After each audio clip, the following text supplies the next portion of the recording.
Hello there guys and welcome, it is Niran here, and today it is time for you to bring you round number 19 of our Sainz Career Mode here on F1 2015, and you guys know what that means. It is time for the season finale here of this series. Can Carlos Sainz defeat all the odds and potentially beat Felipe Massa or Daniel Ricciardo in the Drivers' Championship? Well, what seems slightly more likely is Toro Rosso beating Red Bull in the championship. Not many points separating the bigger brother car and the smaller brother car in the Constructors' Championship. So we'll have to see how that one pans out. Nevertheless, before we get into this race under the floodlights in the changing conditions at Abu Dhabi, let's have a look at the qualifying report.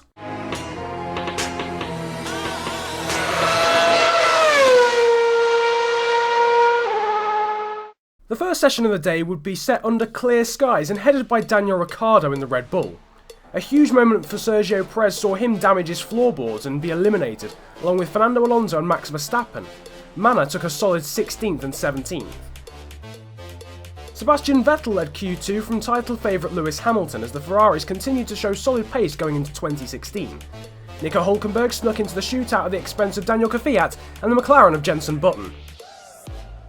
And Vettel would be fastest again, taking pole from Lewis Hamilton in Q3. Williams would take a very solid 3rd and 4th, whilst Nico Rosberg will start 8th, making his slim title hopes seem even less likely. So reading from 10th upwards, it's Nico Hülkenberg and Felipe Nasr on row 5, with Nico Rosberg all the way down in 8th alongside Kimi Raikkonen, who will be equally disappointed.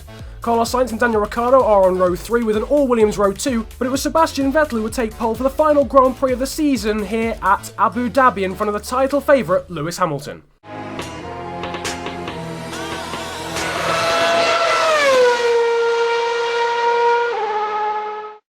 So then, this is it. This is where the season ends. At one stage in Q3, Sainz was fastest, but in the end, the times did tumble. Vettel took pole from Lewis Hamilton, who goes into this one 24 points clear of Rosberg. Only a non-score for Hamilton and a win for Rosberg would change the surely inevitable outcome of the Brit winning his 3rd championship in Formula 1. However, we have got to try and at least beat Massa for pride in this Grand Prix, even if it's not enough to do it in the Drivers' Championship. But if we get some help from Max Verstappen, we can potentially beat Red Bull in the Constructors. But Verstappen's way down in 18th, along with Alonso and Perez right at the back of the order. We're looking at a 3-stop for this one. Hopefully we can stick to that 3-stop in this race, but nevertheless, the 5 lights are now off and we are underway here for the final round of the season, the Abu Dhabi Grand Prix. Rosberg's got a fantastic start and launches up the inside of Sainz, who then gets hit by Kimi Raikkonen, who comes back onto the track and smacks into Marcus Ericsson. That's one driver surely out of the race already. Sainz then goes wide with understeer after his line was compromised, and has the Force India of Nico Hülkenberg all over the back of him, but a lunge up the inside there from Rosberg, really the catalyst of that accident. Unfortunately, the Swede in the Sauber, Marcus Ericsson, who started in a good position actually, up in 11th place on the grid, looking for his 2nd point scoring finish of the season, will not be getting it. He is out of the Grand Prix, and Nico Rosberg is now trying to get even more punchy. He knows he has to be if he wants to win this championship, and he goes up the inside of Daniel Ricciardo, who we've got to try and beat. Just in terms of the Constructors' Championship, we're probably not going to beat him in the Drivers' Championship, but if Max Verstappen can get his act together, maybe, just maybe, if we beat Daniel Ricciardo, we can get something out of this in terms of moving up to 4th in the championship, and we lunge up the inside of the Aussie down at the end of the 2nd back straight. And now we're going to see a replay of that first lap accident. Kimi Raikkonen just sticking it around the outside when there was clearly no space after Rosberg went up the inside of Sainz, came back onto the track and swiped across Marcus Ericsson. This is on board with Daniel Kvyat, and we can see there the incident for Marcus Ericsson. Unfortunately, that is the end of his Grand Prix at just corner 1. Nevertheless, on to the 3rd lap of this race. You can see the tyres already slightly worn, but they've already done 1 or 2 laps from Q2, so that's to be expected. Up the road, the 2 Williamses are battling. That's Valtteri Bottas going up the inside, of Felipe Massa, and sort of Nico Rosberg just having a little look, just seeing if he can get anything out of this, because you never know. It might end in tears, for one of the Williamses, and maybe he can capitalise on both of them. He's trying to go up the inside, though, of the Brazilian Felipe Massa, down into this left-hander, and you never know, maybe even Sainz can get in on this act. Rosberg's going to hang the Brazilian out to dry, and he does so. Sainz there with a tiny tap on Nico Rosberg, but the Spaniard will now go up the inside of Felipe Massa, who almost turns Sainz round. He's in the wall. Sainz looks back and then hits Daniel Ricciardo, who brakes for no apparent reason in the middle of a flat-out section. And it caught Carlos Sainz out, who was looking in his mirrors to see what on earth had happened to Felipe Massa, and suddenly he's without a front wing. Well, let's have a look and see how this all turns out. Nico Rosberg goes up the inside of Felipe Massa. There was no space for the Brazilian round the outside, and he gets the hip and shoulder, truly. The definition of the hip and shoulder from Carlos Sainz. Ricciardo now goes through and then just brakes right in front of Carlos Sainz. He literally brake checks the Spaniard in a lucky turn of events for the Australian Daniel Ricciardo. He gets away without any damage whatsoever. That could have been absolute chaos in terms of a massive accident. Unfortunately for Carlos Sainz, it does mean a broken front wing completely, not just an end fence. The whole front wing came off, and somehow Ricciardo has got away with it without a puncture. So Sainz is into the pit lane. You can see Felipe Massa is at the back in terms of the runners who are still in the race. We've obviously lost Marcus Ericsson after that first lap collision, but Massa goes through because he somehow didn't break his front wing after that accident, whereas Carlos Sainz did. But some dangerous stuff from Daniel Ricciardo. It doesn't look as if he's got a penalty for it, which is slightly debatable. It has to be said, for brake checking another of the opposition, but nevertheless, onto lap 6, Sainz is completely now out of sync with the rest of the field. Some other people are making their pit stops now. Hulkenberg's come in and has rejoined in front of the prime shot Toro Rosso driver, and Sainz has gone across that massive bump on the exit of turn 3 there. That's the same bump that damaged Sergio Perez in qualifying. He's actually in front of the likes of Pastor Maldonado and drivers like that. So he's probably in about a net 9th or 10th at the moment, because Massa is behind these guys as well. On to lap 8, and Sainz now is promoted up into 11th. That becomes 10th as Daniel Kvyat is in the pit lane as well, with Hulkenberg in front of him in 8th. That becomes 7th when someone else pits from the Grand Prix. But as you can see, on to lap 11 here, going to the aerial shot, and Daniel Kvyat on the option tyres, whereas Carlos Sainz is on the primes, because he's trying to make this stint now last, having had a very, very short first stint in comparison to everyone else. He's now going to have to do an extra prime stint in order to get back in sync with everyone else, and he uses the slipstream there to get past Daniel Kvyat. He's running 1-1 wings in this Grand Prix, so therefore he's got a lot more pace than some of the AI drivers, even when they have DRS, especially if they're powered by a Renault power unit. Nevertheless, Kvyat has got back through, though, through the second chicane of the lap, and Sainz is now going to try and get up the inside. Romain Grosjean is watching from afar behind, and down into the chicane he goes through. Breaks himself slightly, but does hold on to the position. Onto the next lap, though, and Daniel Kvyat has been joined by Max Verstappen, who's working his way through the order. Same as Sergio Perez in that Force India as well. Grosjean has pitted for the second time in this Grand Prix as the guys on the option tyres. They're obviously the less durable tyres, so they're coming in for their second pit stops right about now, which means if Sainz pits right about now, then he's back in sync with everyone else and has that extra option stint towards the end of the race. On lap 12 here, though, Max Verstappen, who's obviously on a different strategy, is trying to make a move on Sainz. Sainz doesn't really force it, doesn't really defend too much, because Verstappen's on that alternate strategy right now after the accident for Carlos Sainz. So he sort of allows him through, half allows him through. Now Sergio Perez has joined the party as well. He's trying to go through on the option tyre shod Force India 2. Daniel Kvyat can't make it through, but look at that. Felipe Massa, that is, as well on the back of this queue. Perez has outbroken himself, though, but then lunges it back up the inside. Great racing there from the AI, and the Mexican takes the position back. Daniel Kvyat and Massa are now swarming behind this Toro Rosso, who's now got really, really worn prime tyres shod on the Renault-powered car. It has to be said, these tyres are pretty much chewed up and spat out by the Italian machine. Nevertheless, he does manage to hold on there to Sainz in front of Daniel Kvyat and in front of Felipe Massa. So at the end of lap 13, Sainz is coming into the pit lane, just sorting out what tyres he wants to go on there. That's why he had to be quite slow into the pit lane. Daniel Kvyat carries on, but Felipe Massa comes in behind the Spaniard at the end of lap 13. And now starting lap 14, and the main protagonist for all of Sainz's woes so far in the race has come in behind him. Jenson Button is in as well in the McLaren, and it's another set of prime tyres. So maybe Sainz here is just assuring himself that he actually gets to the end of the race on a 3-stop strategy.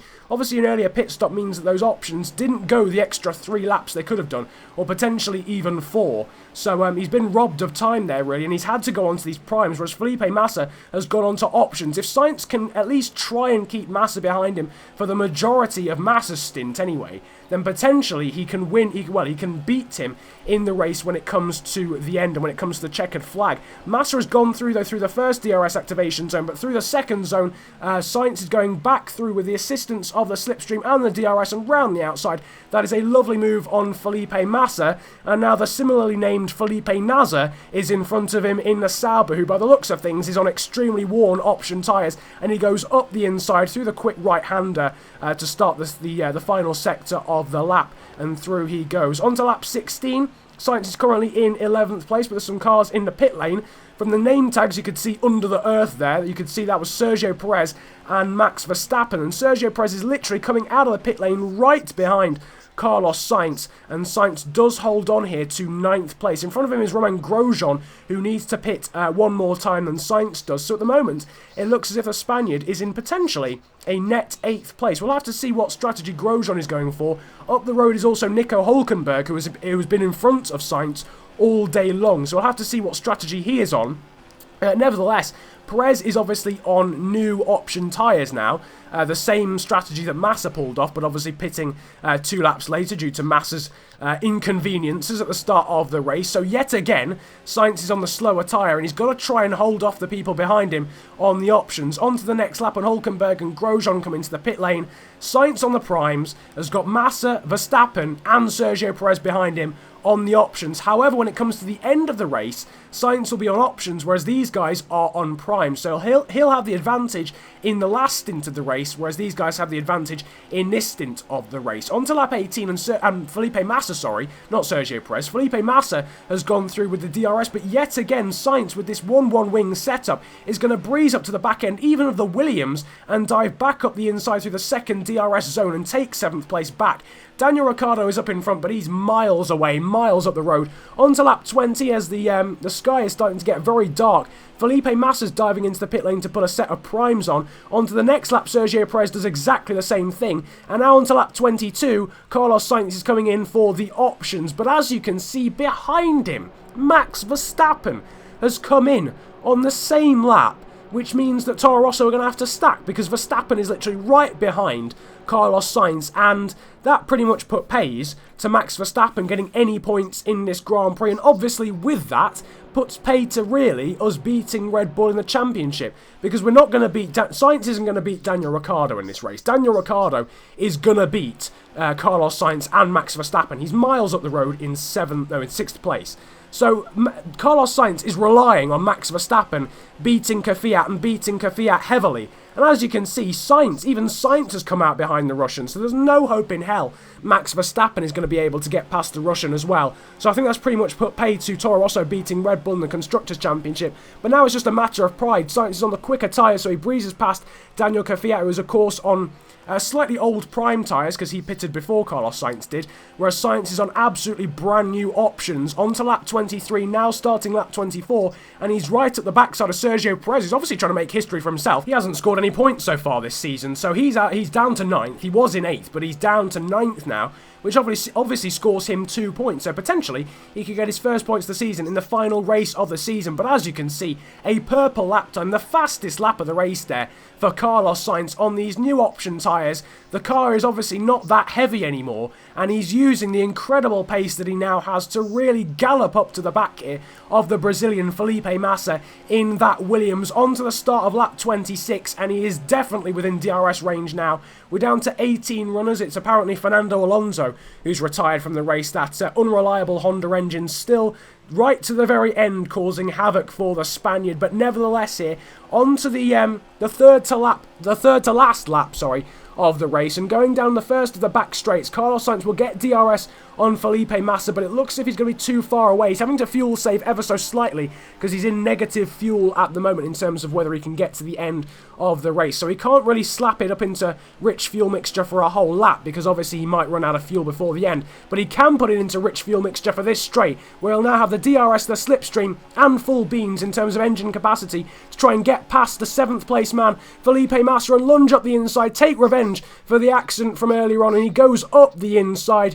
Perhaps Sainz can be blamed for a slight lack of awareness. Perhaps Massa can be blamed for really just having his nose where it just really couldn't possibly be. But whatever the circumstances, both of their races have been somewhat ruined when it comes to taking top 5 positions due to the accident, and it means that Carlos Sainz will take a fairly comfortable 7th place. He's managed to fuel save pretty well to the point now he's positive fuel, so he should make it to the end absolutely fine. He's gone wide though there as the option tyres start to go off, but of course as Massa's primes start to go off as well, he shouldn't be there to challenge the Spaniard towards the end of this one. Lewis Hamilton has won the race and therefore won the championship in style. I thought it perhaps might be written in the stars that Lewis Hamilton would retire perhaps from the race. Rosberg would win it going through the final corner, and Rosberg would take the championship against all the odds, but Hamilton has denied that at source by winning the race from Nico Rosberg. Sainz will come across the line to take a fairly solid 7th place under the circumstances after that alternate strategy caused by the crash with Felipe Massa, the man who finishes right behind him in the race in 8th place. However, it does mean that Carlos Sainz will not beat Massa in the Drivers' Championship, and unfortunately due to a bit of strategic stupidity from Max Verstappen, that Toro Rosso will not beat Red Bull in the Constructors' Championship either. But however, it was a pretty damn decent race. Lewis Hamilton does win the final race of the season from Nico Rosberg and Sebastian Vettel, with Raikkonen 4th in front of his fellow compatriot Valtteri Bottas down to 5th after starting 4th on the grid. Ricciardo takes 6th, pretty solid result for the Aussie, with ourselves, Carlos Sainz there in 7th and Massa in 8th. Perez gets his first points of the season in the final race of the season in 9th, with Kvyat in 10th. Verstappen just misses out on points in 11th, but does beat Nico Hülkenberg towards the end, who had a lot of promise, it has to be said, in terms of actually getting points in that one, with the only retirees being Alonso and Ericsson, who was technically disqualified from the race, but did end up retiring after the crash on lap 1.